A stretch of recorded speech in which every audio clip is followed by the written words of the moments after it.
Hello and welcome back to my channel, Elle History. Today it is a Once Upon a Woman video on one of my favorite queens, Elizabeth I of England. Elizabeth is really well known for having said those words, "I know I have the body but of a weak and feeble woman, but I have the heart and stomach of a king and of a king of England too." She said those words while winning over the Spanish Armada in 1588. Elizabeth is a daughter of King Henry VIII of England and Anne Boleyn. She was born on the 7th September 1533 and she died on the 24th March 1603. She became queen on the 17th November 1558 after the death of her half-sister Mary I of England. But this is not a video about Elizabeth's life, though it would be an interesting one. This is a video about discovering the woman behind the queen. And in this video, I suggest we do so by looking at what Elizabeth feared most. Elizabeth's first greatest fear is, I believe, one of the reasons, if not the only reason, why she decided not to marry. Elizabeth was scared of not being loved for who she was. Then you might ask me, but how do you know this? I know this from sources of her time.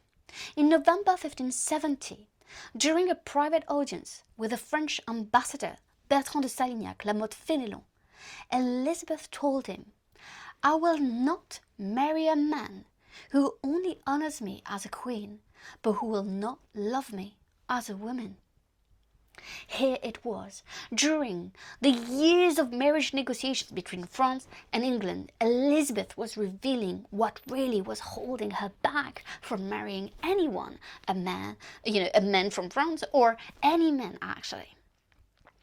Here it was, her vulnerability of being scared of not being loved, and it's kind of understandable when you think about it. In 1536, Elizabeth lost her mother. Anne Boleyn was executed for high treason, and her father decided to cast her away from court and declared her a bastard. This fear of not being loved for who she was is linked to the fear of abandonment itself. Elizabeth said it again to La Motte Fénelon in 1571 during dinner, where she was telling him how scared she was of not finding a man who would love her as a woman for herself. La Motte Fénelon tried to reassure her and explain to her that he could not think of any reason of why a man would not love her for herself. And actually we knew then that there was kind of a friendship between Elizabeth and this special French ambassador, La Motte Fénelon, who was kind of very special to her, where they spent lots of time hunting together, and when they all had this kind of private conversation, this is where she showed her biggest vulnerability. So this is Elizabeth's first greatest fear. Let's move on to the next one. Elizabeth's second greatest fear is a fear that I believe we can all relate to. It's the fear of death itself. And it's quite understandable when you think about it for Elizabeth. During her reign, there were lots of plots and conspiracies against her. There's the Northern Rebellion in 1569, there's the Ridolfi plot in 1571, and so many other plots in the 1580s that culminated with the Babington plot in 1584. So the fear of being killed, murdered, poisoned, all of this was always on her mind. But what we don't really know is like the little details during her reign. Carole Levin has written a book, Dreaming the Renaissance, where she looked into all the little chronicles and little papers and manuscripts that could give us like little glimpses of this fear of death. And I will link the book below in my description for you to have a look at. In the 1570s, it was said that Elizabeth found a doll of herself, looking like herself, stuck with pins. She was so panicked she came to Robert Dudley and asked for help. He suggested, rightly so, to give it to John Dee, Elizabeth's astrologer, who performed a ritual to try to remove any bad omens, any bad dark magic around this doll. But here it shows you that Elizabeth was constantly scared of being murdered, of losing her life, of death itself. It was also not surprising, as Elizabeth spent some time at the Tower of London during her sister's reign. So this fear of death is something that has always been at the back of her mind, and it probably comes from, as well, as we discussed, about the death of her mother in 1536. Elizabeth's last greatest fear is quite linked to the second fear, the fear of death. It's the fear of aging.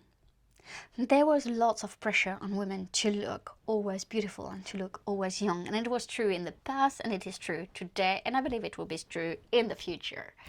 But for Elizabeth, it was something she was very aware of. In 1562, she contracted smallpox, and it had disfigured her.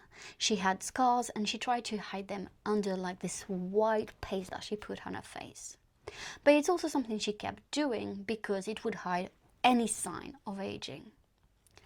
Elizabeth was very much aware of this. We also know that there was this propaganda at the end of her reign of the mask of youth. What it means is that the portraits, the well-known portraits of Elizabeth that we know, we never see her aging, like this portrait, the rainbow portrait, which shows her as magnificent and beautiful and resplendent as she's ever been. It's obviously not true. She was aging like anyone else, but this was a propaganda to work with the image of Gloriana and image of, being eternal.